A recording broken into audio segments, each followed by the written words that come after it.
first week on the job ended up getting a murder trial.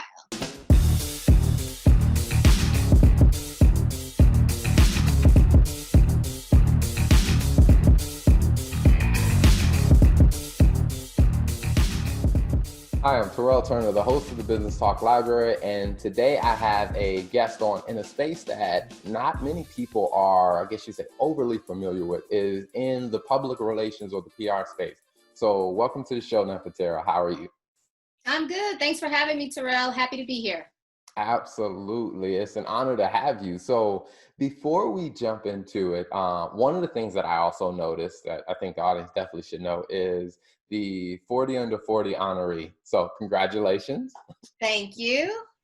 And then also, what I also want to talk about is what was your professional background before starting your firm?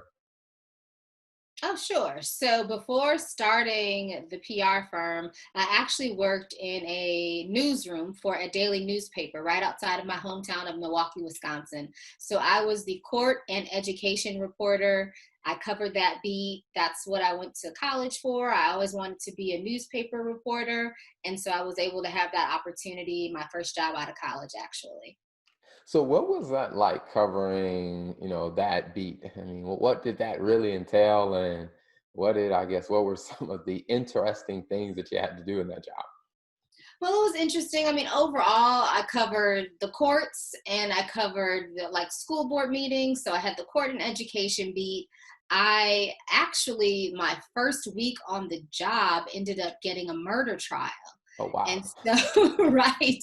And the small town that I worked in, they didn't have a lot of murders. So it was a very big deal for me as a young reporter to be getting this big assignment. And so it was a young lady who was a young wife and mother, and she had actually shot her husband in the back and Wow. was claiming it was self-defense. I mean, it was interesting. So I was there every day in the courtroom covering it for the newspaper, writing my stories, submitting them to my editor. So it was overall, it was a really good experience. At the end of the day, at my core, I'm a writer. So I learned a lot, learned about building relationships, learned how to chase down a news story in a small town with not a lot of Black people.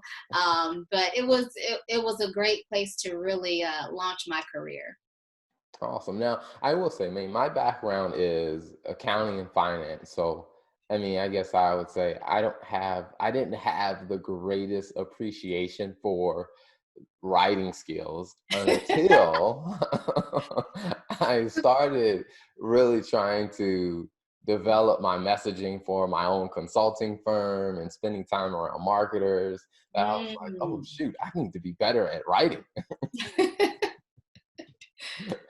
So how have you seen, I guess, with being in that, going from being a reporter to going into the PR field, like what were some of the big things that transferred over for you and kind of what are some of the, I guess you say, the pitfalls that you see people struggle with when they're trying to develop the messaging?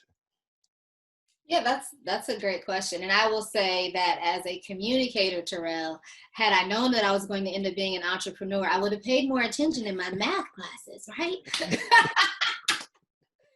So it all comes back around full circle at the end of the day, right? I will say that working in the newsroom, like I just mentioned, having that first job at the newspaper was actually a great place for me to start and actually kind of lay my foundation and to launch into PR from there. Because what I have found is that my newsroom experience has definitely been valuable as I transitioned into public relations. When I was younger, when I was in college, I thought PR was the devil. I wanted nothing to do with public relations. It was the dark side. So it's funny that I'm doing that now and have been for a number of years. I would say that being a good writer is something that has transferred over from my days as a reporter into my public relations career.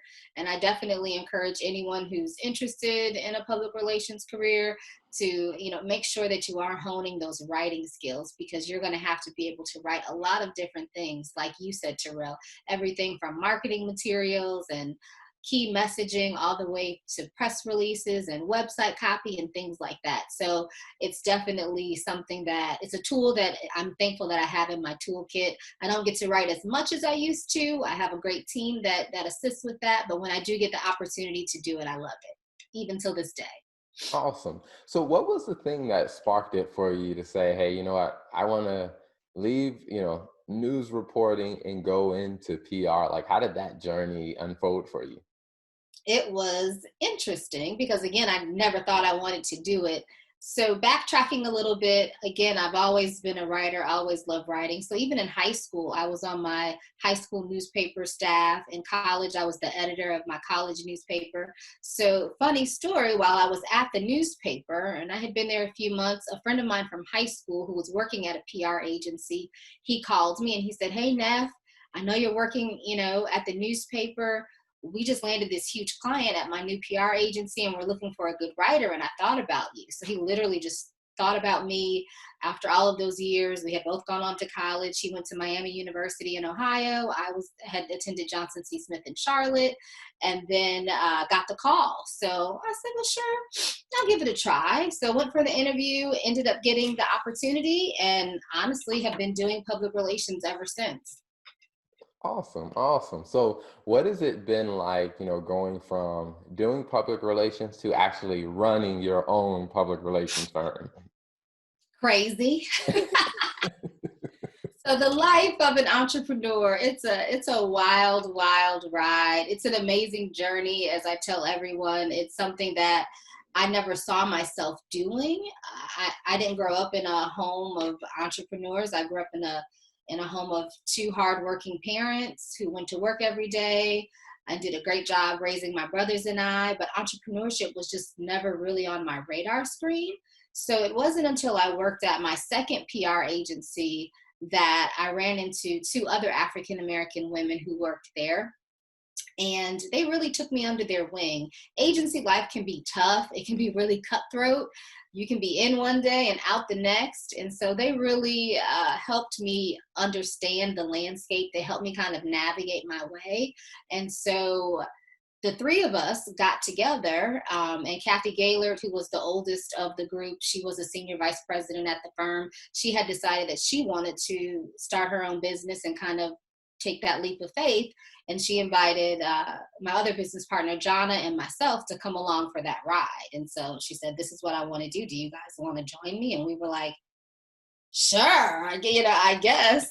We had no clients, no money. We had a business plan and a whole lot of faith, and literally just jumped out, put our shingle up and said, "Hey, we're open for business." And so God has been good. And ever since then, we've just been kind of plugging along. I mean, things have happened, and the story has evolved because now I'm in Charlotte. But I mean, at that point, we were just kind of excited and thought we could do it. We said, "Hey, we're doing the work.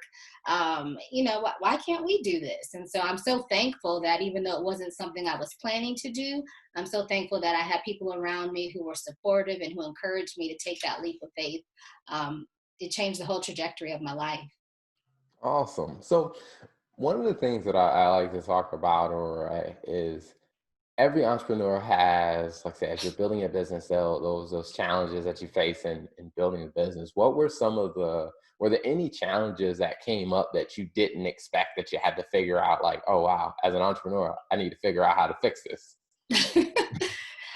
Yes. I mean, I think, again, not knowing much about business and just being a writer and jumping out here into the entrepreneur space, I think, some things that I was not that savvy about at that time, and this was back in 2004 when I started my first business, was really, how do you get clients? When you're working at an agency, the business development team brings the accounts in and says, "Hey, team, we've landed the job. This is what we need to do." And then you kind of have at it.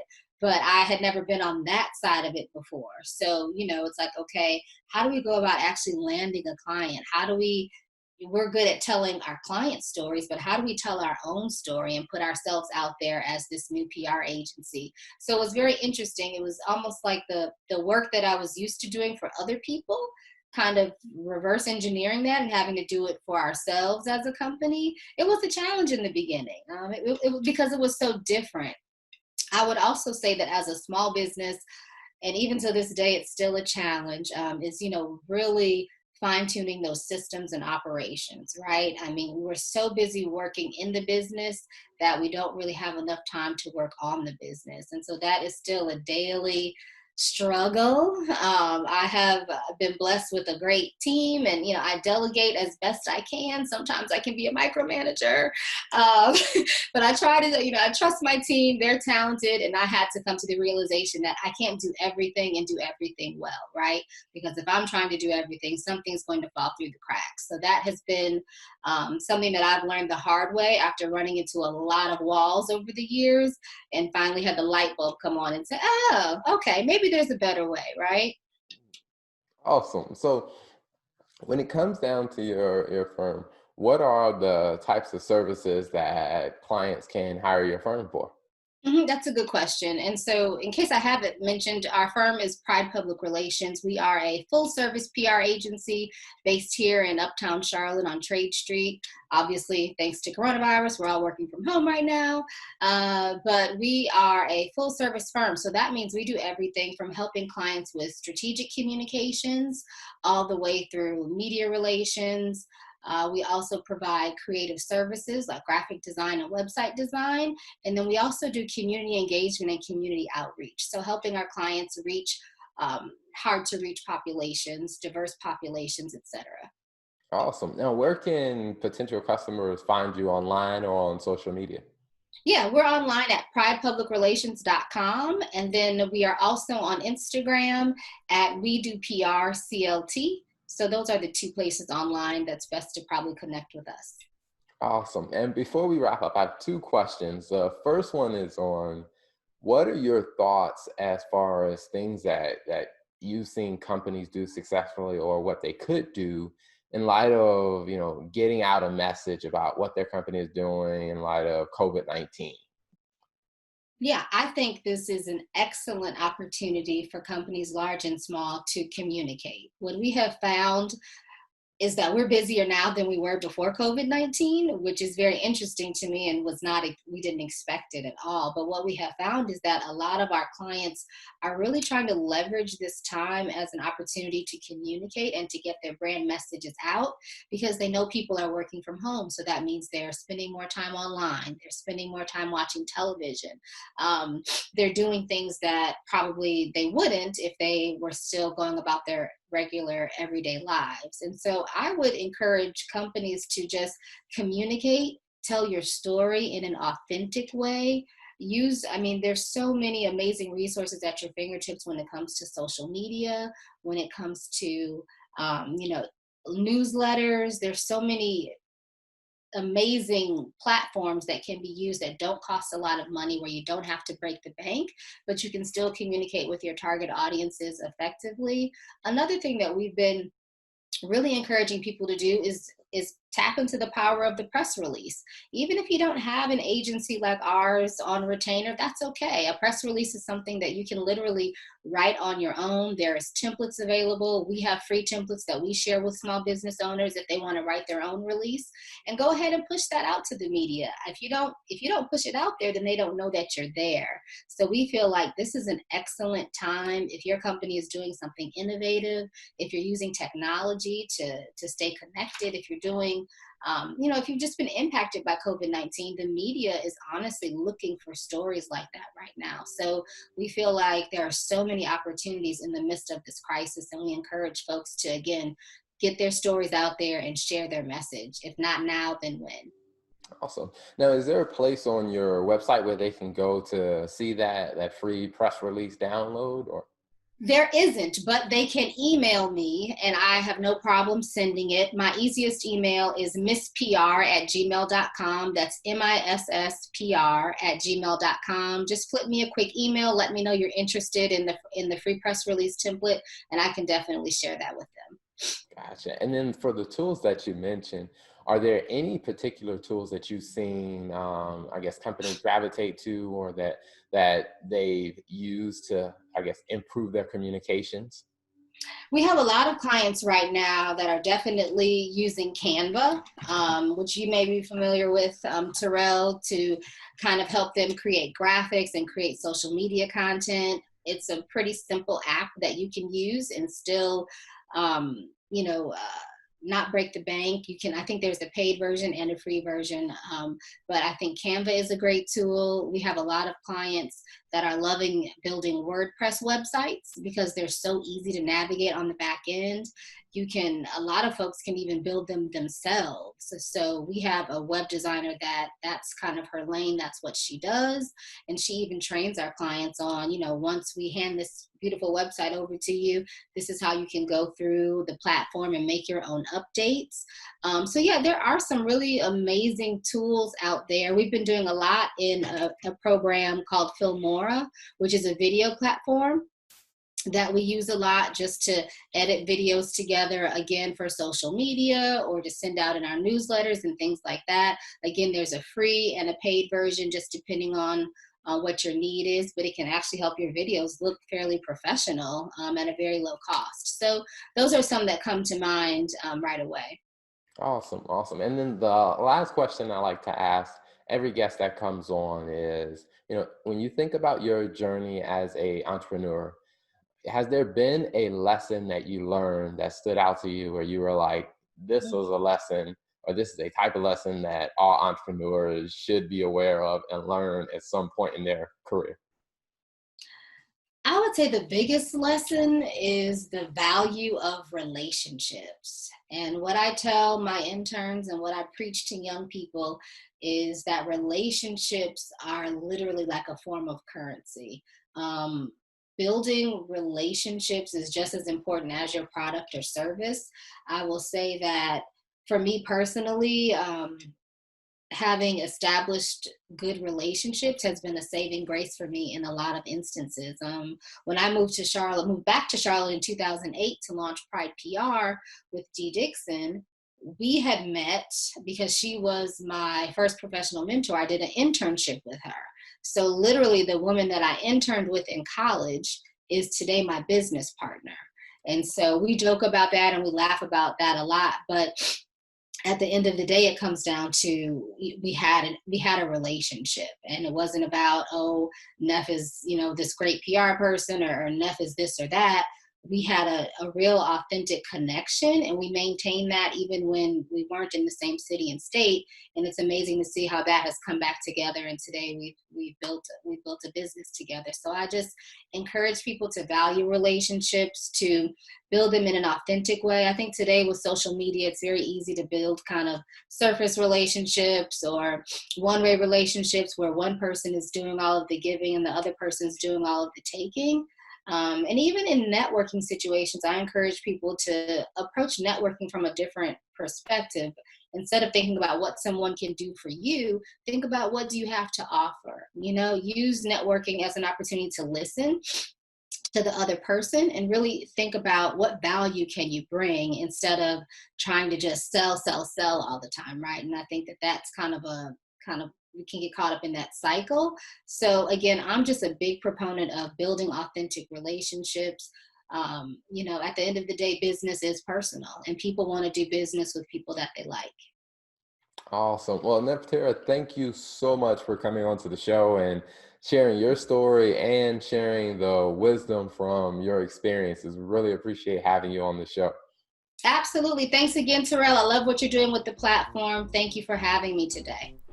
Thanks for tuning in to the Business Talk Library. If you like what you heard and you want to hear more, be sure to click the subscribe button and follow us on all social media platforms as the Business Talk Library.